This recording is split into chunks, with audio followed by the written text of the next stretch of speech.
Bonjour, nous commençons maintenant le chapitre 7 sur les statistiques. Donc, nous allons maintenant remplir ces notes à trous. Tu verras l'ensemble des concepts qu'on travaillera dans les prochains cours. Donc, la statistique. Pourquoi? Pourquoi on utilise la statistique? On l'utilise pour recueillir des données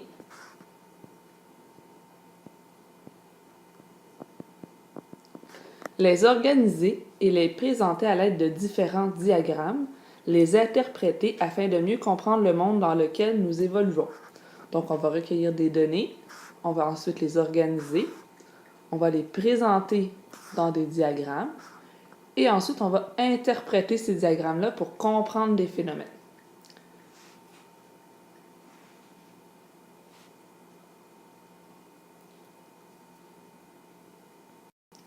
Maintenant, comment est-ce qu'on va faire ça de deux façons? Premièrement, grâce à des outils statistiques et deuxièmement, grâce à une démarche en plusieurs étapes qu'on appelle l'étude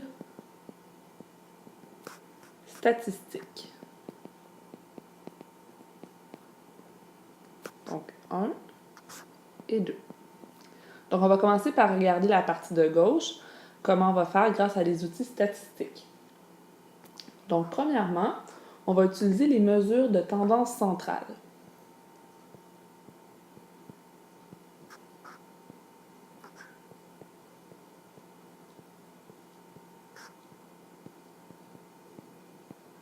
Donc, une mesure de tendance centrale nous informe sur le centre d'un ensemble de données. Par exemple, la moyenne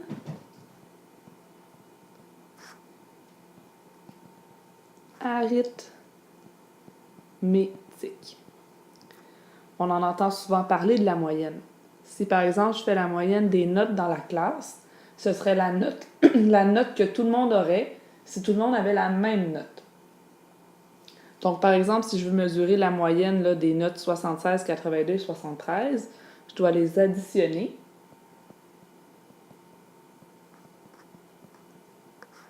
Et je dois diviser par le nombre de notes, ici par 3,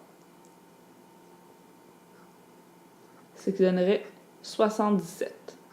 Donc 77% de moyenne. Donc là, c'est une mesure de tendance centrale.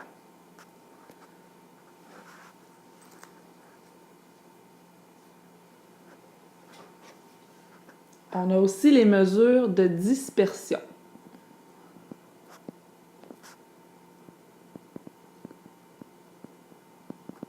Les mesures de dispersion nous informent sur la répartition des données. Est-ce que les données sont plus fortes? Est-ce que les données sont plus faibles? Donc, une des mesures pour nous informer des mesures de dispersion, c'est l'étendue.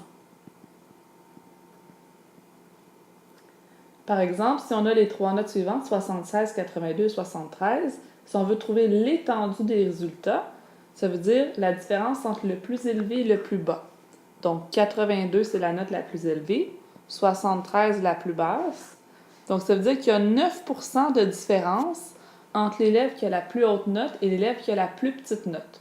Donc, ça, l'étendue, c'est une mesure de dispersion. Il y en a plusieurs autres, mais c'est avec celle-là qu'on va travailler en secondaire 1.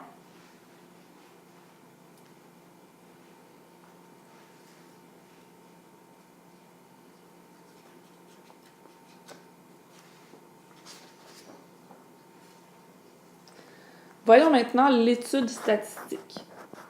Les étapes se trouvent à la page suivante. Les étapes de l'étude statistique. Il faut premièrement déterminer un sujet d'étude.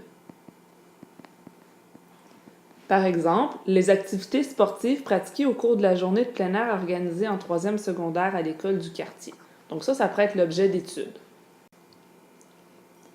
Dans cet exemple-là, les activités sportives pratiquées au cours de la journée de plein air organisée en 3e secondaire à l'école du quartier. Les activités sportives représentent le caractère étudié. Donc, ce qu'on étudie, on appelle ça le caractère étudié. Donc, chez les élèves de secondaire 3, on va étudier les activités sportives. Et ensuite de ça, les élèves de 3e secondaire de l'école du quartier, ça représente notre population cible. La population cible, ce sont les gens qu'on va aller consulter pour avoir toutes nos informations. Si je vais voir les élèves de première secondaire, ça ne fonctionnera pas parce qu'on veut faire notre étude sur les élèves de 3e secondaire. Donc, 3e secondaire, c'est la population cible de l'étude. Donc, on vient de voir c'est quoi un exemple de sujet d'étude, un exemple de caractère étudié, puis un exemple de population cible. Donc, la population, c'est les élèves de 3e secondaire et le caractère, c'est les activités sportives. C'est ça qu'on va étudier. Deuxièmement, il faut recueillir des données et il faut organiser des données. Et là, on va voir comment ça se présente, ces deux choses-là. Premièrement, il faut se poser une question qu'on va étudier. Cette question-là ne doit pas être biaisée. Ce que ça veut dire, c'est que la question doit être bien posée, puis qu'il ne doit pas avoir rien dedans qui va influencer la réponse des gens, puis qui va venir changer les résultats possibles de notre étude. Donc, on doit poser une question non biaisée. Puis on va voir des exemples de ce que c'est des questions biaisées, puis des questions non biaisées. Donc, une question non biaisée, c'est qu'elle est formulée de façon à ne pas influencer les résultats à toute une population ou à un échantillon.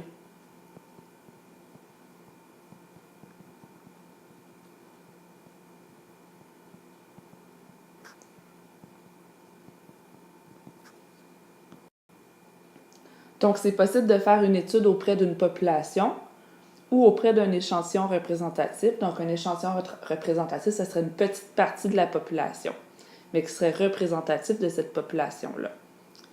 Quand on fait notre étude sur la population au complète, on parle de recensement. Quand on fait notre étude sur un échantillon de la population, une petite partie de celle-ci, on appelle ça un sondage.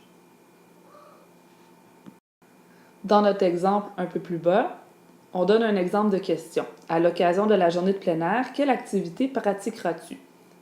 Ça serait notre question non biaisée. Puis on aurait le choix de l'adresser à tous les secondaires 3 dans le cadre d'un recensement ou à une partie des secondaires 3, par exemple 8 élèves par groupe de secondaire 3. Et là, on ferait plutôt un sondage.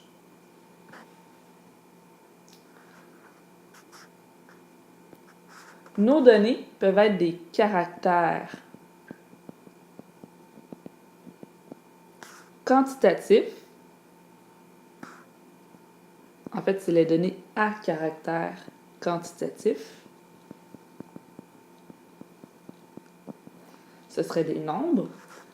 Ou à caractère qualitatif,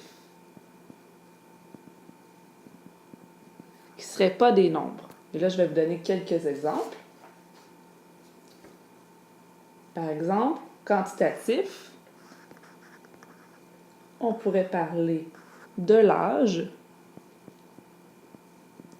on pourrait parler de la taille, on pourrait parler de la masse. Ce sont des nombres. Les résultats qu'on va obtenir, ça va être avec des chiffres. Qualitatif, ce serait des mots. Par exemple, la couleur des yeux. Donc, les réponses possibles, ce serait bleu, brun. Le sport préféré. Le mets préféré. La religion de la personne. Donc là, ce sont des caractères qui sont plutôt qualitatifs parce que ce sont des mots.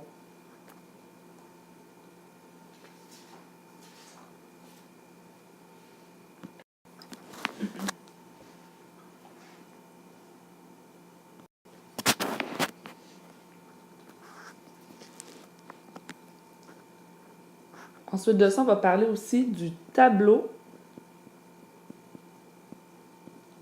de, je vais écrire mon mot en dessous ici, de dénombrement. Donc, quand on va recueillir les résultats, on va devoir avoir une façon de faire. Donc, par exemple, dans l'exemple ici, qui concerne l'activité choisie, on a des choix, le canot, le soccer, l'escalade, la voile et le tir à l'arc. Donc, le dénombrement, ça serait de mettre une petite ligne à chaque fois qu'on a une personne qui fait une activité. Donc, si je consulte les gens en secondaire 3 puis qu'une personne me parle de la voile, je vais mettre des petites lignes à chaque fois. Ça va me permettre de savoir il y en a combien. Ensuite de ça, tantôt on parlait de l'organisation des données. Donc, finalement, le tableau de distribution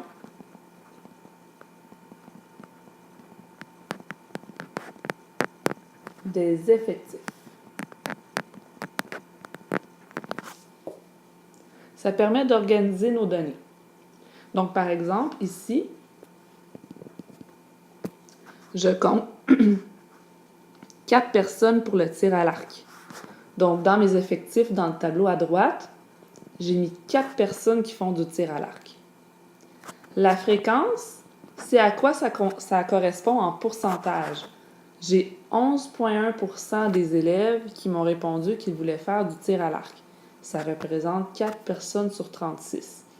Et là, on va apprendre à construire ce tableau-là des effectifs en remplissant la colonne des effectifs et en remplissant la colonne des fréquences, c'est-à-dire le pourcentage correspondant.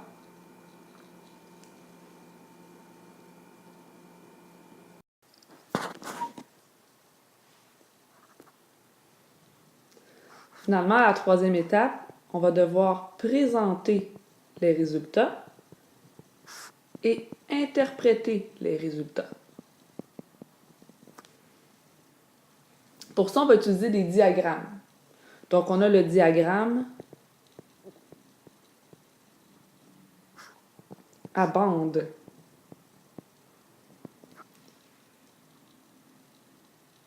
Donc, c'est très pratique pour représenter justement les activités pratiquées dans notre exemple, canot, soccer, etc. Donc, les activités sont indiquées dans le bas et à gauche, on a le nombre de participants correspondant pour chacune des activités. Donc ça, c'est un diagramme à bandes. Toutes nos petites bandes sont décollées. On a aussi le diagramme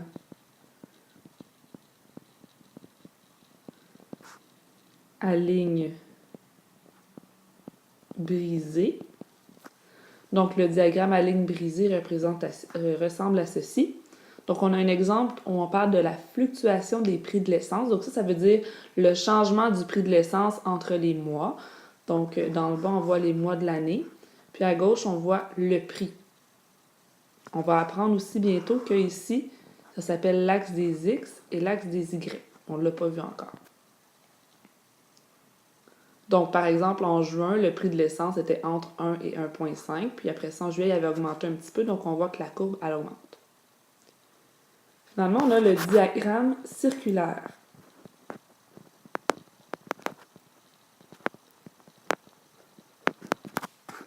Donc, c'est la forme d'un cercle. Puis, chacun des secteurs de notre cercle va être correspondant au pourcentage là, de cette activité-là. Par exemple, les jeux vidéo, je pense que c'est celle-ci. On va être en mesure de construire un diagramme circulaire quand on va savoir quel pourcentage de notre cercle correspond aux jeux vidéo. Une fois que notre diagramme est complet, on a la réponse très rapidement en regardant quelle activité est la plus importante ou la moins importante. Tu vas maintenant avoir à faire quelques lectures et quelques exercices. Écoute bien ton suppléant.